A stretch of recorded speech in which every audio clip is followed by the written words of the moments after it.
Good afternoon, ma'am. So, yung napunta po sa group namin is, where is the concept being applied? So, which is communities of practice. So first, the concept of community of practice have found a number of practical applications in business, organizational design, government, education, professional associations, development projects, and civic life. So first, organization. So sinasabi dito na yung communities of practice daw is mostly ina-adapt ng mga business because of the recognition that knowledge is a critical asset that needs to be managed strategically. So sinasabi dito na yung mostly daw na nag-a-adapt ng communities of practice is yung mga nasa business sectors. So, sinasabi dito na communities of practice provided a new approach which focus on people and on the social structures that enable them to learn with and from each other. So, through communities of practice, inaalaw nila yung people, inaalaw nila yung organization na mag-focus sa people and sa social media that enable them to learn at matuto sa pamamagitan ng both side.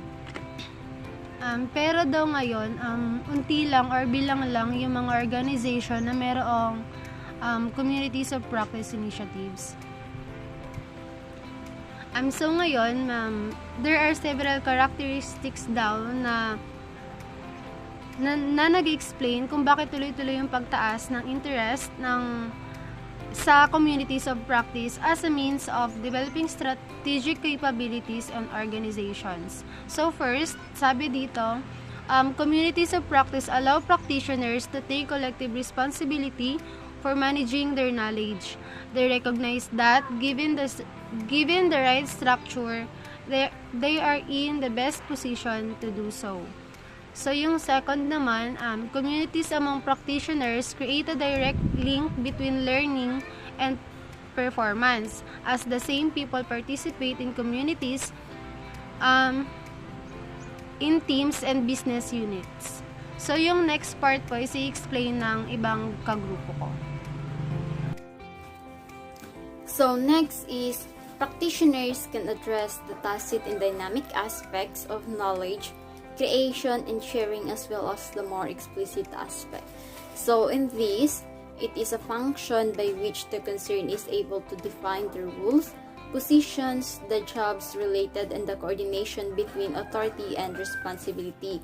And it helps us to create and sharing our knowledge with other people because they are the one who help us to overcome the challenges in our community. So last is communities are not limited by formal structures. They create connections among people across organizational and geographic boundaries. So in fact, communities of practice are everywhere. They are a familiar experience, so familiar perhaps that it often escapes our attention. Yet, when it is given a name and brought into focus, it becomes a perspective that can help us understand our world better.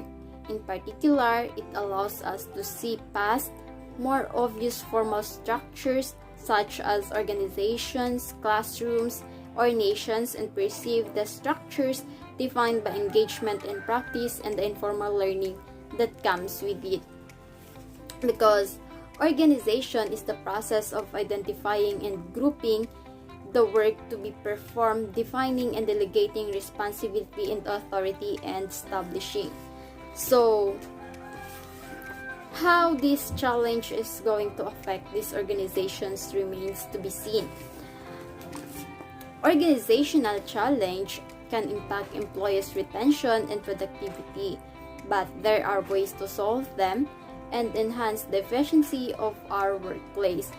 We can focus on developing effective leaders and encourage employees' professionals' growth because knowing the common sources of workplace problems can help us address them, build productive relationship with employees. So organizational challenge are difficulties employees face that prevent them from accomplishing their goals. Morning, ma'am. Good morning to everyone. My name is Mark Padoga, and today I will discuss to you one of the concepts being applied in community practice. One of the concepts is government. So when we say government, it is the various institutions and structures that are responsible for governing the country. So like business, government organizations are looking for possible solutions to the problem that they face. Kagaya dito sa ating bansa, ang gobyerno natin ay naghahanap ng maaring solusyon upang mapalago ang ating ekonomiya. So one of the problem that the government face is about educations and healthcare, or health and security. So government are responsible for creating and enforcing law, providing public services, managing public resources, and ensuring the safety and security of the citizens. So ang government ay responsibilidad niyang pangalagaan ang kanyang mga nasasakupan, bigyan ng seguridad at public services na maaaring magbigay ng opportunity sa mga tao na mapaayos ang kanilang buhay. So one of the role of government is which is defending on political system. However, there is a primary functions of the government, like providing basic services, which is include healthcare, educations, infrastructure, and public safety. So responsibilidad ng gobyerno na magbigay ng maayos na pagamutan para sa kanyang mga citizens, quality education, and infrastructures na maaaring magbigay ng opportunity na mabigyan ng trabaho ang mga tao. And next is regulating the economy. So ang government din ay responsibilidad niyang mapanatili ang ekonomiya ng bansa. Hindi lang mapanatili kundi mapataas pa ito, which is responsibilidad niyang mag-invest, maghikayat ng mga investors, ng mga malalaking negosyante galing sa ibang bansa na magtayo ng negosyo dito sa ating bansa. And then number 3 is protecting national security. So ang government natin is responsibility niyang protektahan tayo bilang mga citizens ng bansang ito. So protektahan laban sa giyera, terrorism, and sa natural disaster. And yung protecting the territory, like for example yung sa West Philippine Sea na ginagawa ng gobyerno natin is ginagawa nila lahat para maprotektahan yung territory natin na hindi masakop ng China, which is pinaglalaban talaga nila na sa atin yung lugar na yun.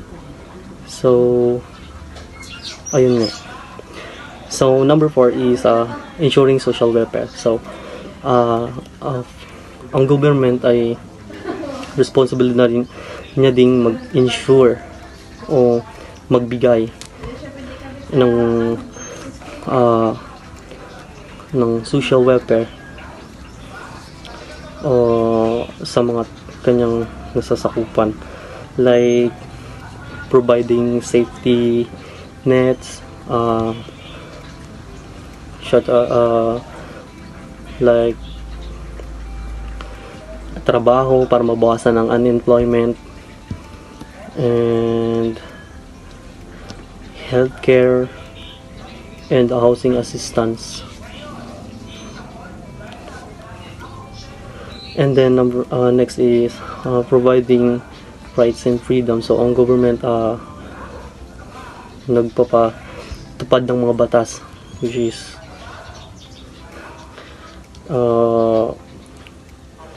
batas na about rights, na pwede kang mag-express, freedom of express, freedom of speech, pwede kang magsalita, like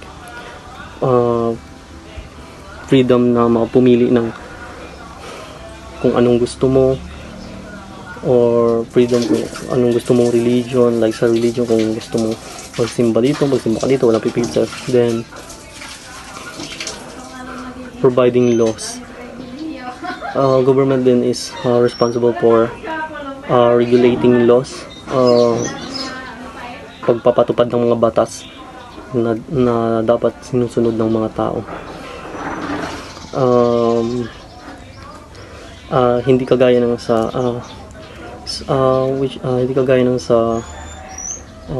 North Korea is, sa North Korea, kung iisipin natin, pinapatupad naman nila yung mga batas nila, kaya lang hindi ka pwedeng magsalita laban sa government nila. Hindi ka pwedeng magbigay ng opinion, which is sasabihin nilang nag-aaklas kalaban sa gobyerno nila. So ang sa atin lang is meron tayong democracy, sa kanila kasi is dictatorship. So next is providing public goods. So ang government is responsibilidad niya din mag-provide ng public goods like parks, libraries and museums. So parang yung mga kanyang citizens na sasakupan ay kung gustong mag-relax or mamasyal, meron silang lugar na pwedeng mapuntahan para makapag muni-muni o picture ganun. So ito din ay responsibilidad ng ating gobyerno. So ayun lang po, and thank you. Good day, ma'am. I am Emeline Ibabera. So the third one is education, where concept of community practice being applied. So sinasabi po rito na schools and districts are organizations in their own right, and they too face increasing knowledge challenges. The first applications of communities of practice have been in teacher training and in providing isolated administrators with access to police. So, sinasabi po rito na ang communities of practice can be applied in the context of schools and districts. Schools and districts are organizations that face knowledge challenges just like businesses. Therefore, communities of practice can be used to address these challenges. So the first application of communities of practice in schools has been in teacher training and providing isolated administrators with access to police. However, the perspective of communities of practice can be used to transform educational practices at a deeper level. In schools, changing the learning learning theory is a much deeper transformation that will take longer to implement. So the perspective of communities of practice is therefore also relevant at this level. In business, focusing on communities of practice adds a layer of complexity to the organization, but it does not fundamentally change what the business is about. In schools, changing the learning theory is a much deeper transformation. This will inevitably take longer.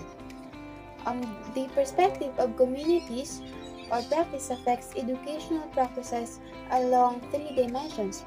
Ito po yung internally, externally, and yung over the lifetime of students. So, sa perspective of communities of practice na ito, sinasabi po rito sa three dimensions is yung sa internally, communities of practice can be used to organize educational experiences that ground school learning in practice through participation in communities around subject matters. So, sa pangalawa naman po na yung externally, communities of practice can be used to connect the experience of students to actual practice through peripheral forms of participation in broader communities beyond the walls of the school. So, sa pangatlo naman po na over the lifetime of students, communities of practice can be used to serve the lifelong learning needs of students by organizing communities of practice focused on topics of continuing interest to students beyond the initial schooling period. So, from this perspective, the school is not the privileged locus of learning. It is not a self-contained closed world in which students acquire knowledge to be applied outside, but a part of a broader learning system. The class is not the primary learning event. It is life itself that is the main learning event. So, sinasabi po rito na yung sa perspectives na ito, the schools are just one part of a larger na tinatawag ng learning system that includes many different environments such as homes, communities, workplace, and online spaces. Learning is not something that only happens in school, but is instead a lifelong process that involves ongoing exploration, discovery, and engagement with the world around us. Rather than viewing the classroom as the primary place of learning, this perspective emphasizes the importance of real-world experiences and interactions as the main sources of learning. Life itself is seen as the main learning event, with students learning through their interaction with others, their experiences in different contexts, and their own self-reflection. So overall, this perspective challenges traditional notions of education and highlights the need for a more holistic and inclusive approach to learning that takes into account the diverse experiences and contexts in which learning happens. So that's all, and thank you for listening po. A growing numbers of association, professional and otherwise, are seeking ways to focus on learning through reflection on practice. So ayon dito, ay ang pagdami ng association or professional at iba pa ay naghahanap ng paraan upang tumuon sa pag-aaral sa pamamagitan ng pagninilay sa pamamagsasanay. Their members are restless and their allegiance is fragile. They need to offer high-value learning activities. Their peer-to-peer learning activities typical of communities of practice offer a complementary alternative to more traditional course offering the publication. Ang mga pag-aktibidad sa pag-aral ng peer-to-peer na typical ng mga komunidad ng pagsasanay ay nag-aalok ng komplementaryong alternatibo sa mas traditional na mga alok at publication na kurso. And that's all. Thank you. The social sector refers to organization and individual that works to address social problems and improve human well-being.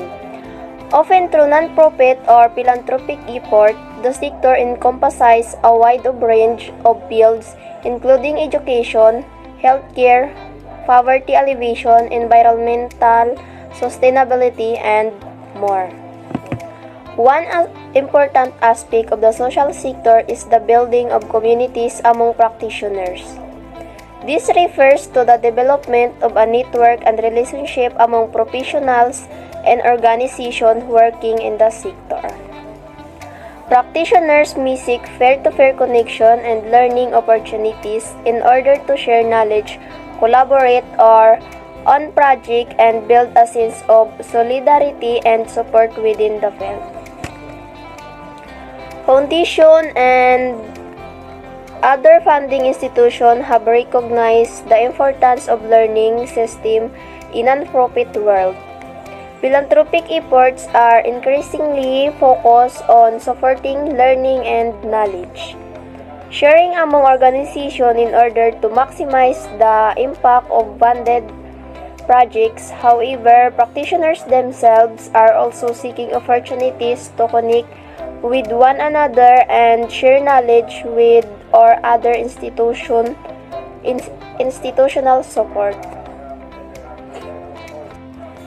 This can take the form of inter-regional communities in which practitioners within a specific geographic region come together to learn from one another and collaborate on local projects. It can also involve inter-regional learning with communities, bringing together practitioners from different regions to share knowledge and insight from their respective contexts.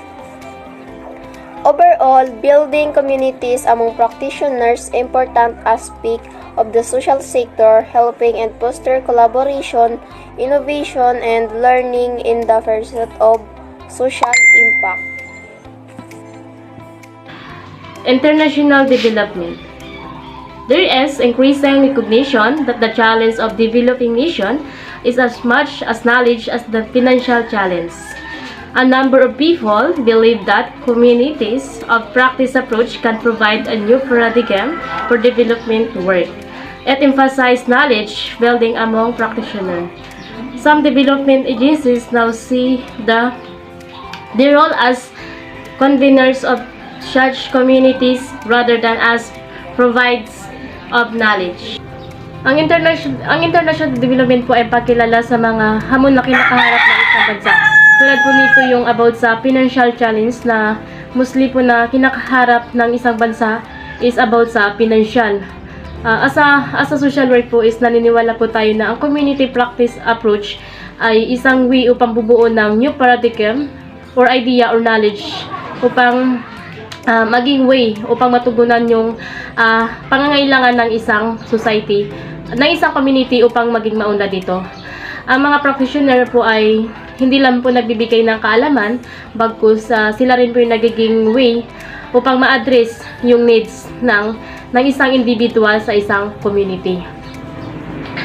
Ang na-research ko po, based po sa na-research ko about sa international development is nakabatay po to sa SDG ng United Nations, which is nagpropromote sila ng better world, which is eliminating poverty, discrimination, and injustice upang ma-resolve yung mga problems and issues na kinakaharap ng isang society.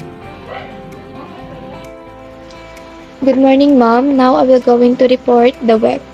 So, sabi dito, the web is a new technologies such as the internet have extended the reach of our interactions behind the geographical limitations of traditional communities.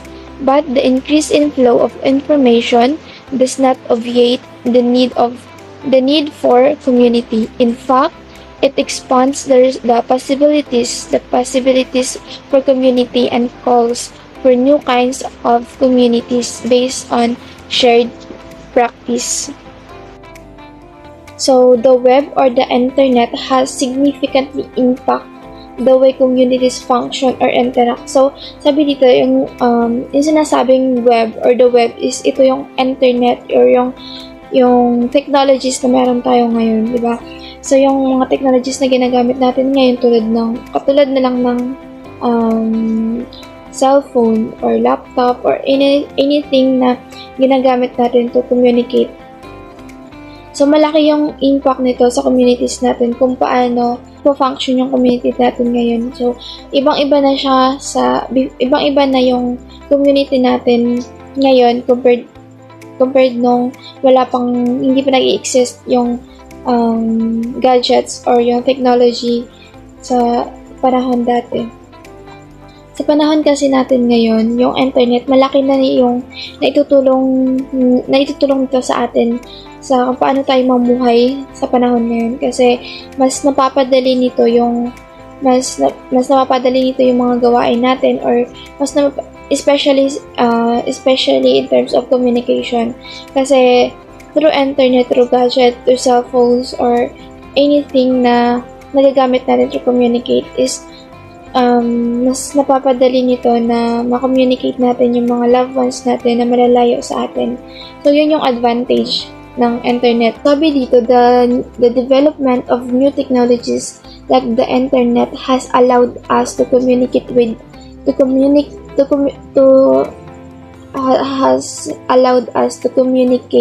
and connect with people from all over the world, regardless of physical locations. This has expanded the reach of our interactions beyond the boundaries of traditional communities, enabling us to engage others who share our interests, beliefs